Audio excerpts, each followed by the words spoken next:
back with the dagger plus boots. Okay. So that's number 2. Okay, number 3 would probably be just mid-late game macro. It gets rather complicated. So I'll try to give you a simple explanation that should work in most of your games for now. Let me quickly get my presentation out.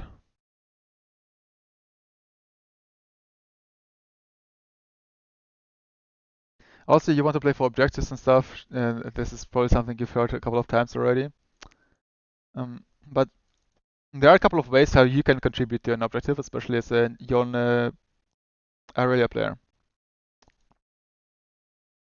Which is what I have my team composition sheet for over here.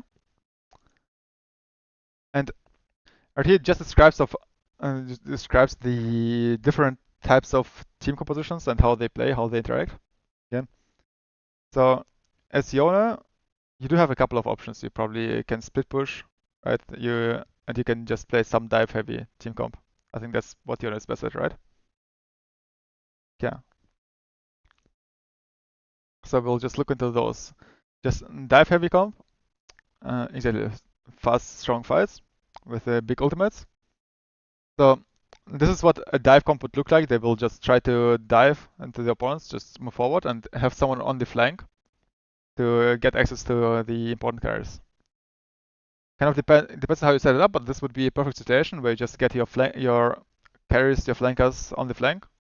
So you don't need to run through tanks, and then the rest of your team is just trying to front or back and hold them in place somehow.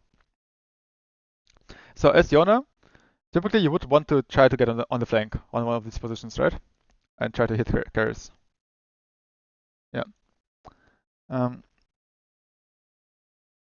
Yeah, that's like one thing. Second thing that you can do is Yone, because you're Yone Aurelia, because you're good on sideline.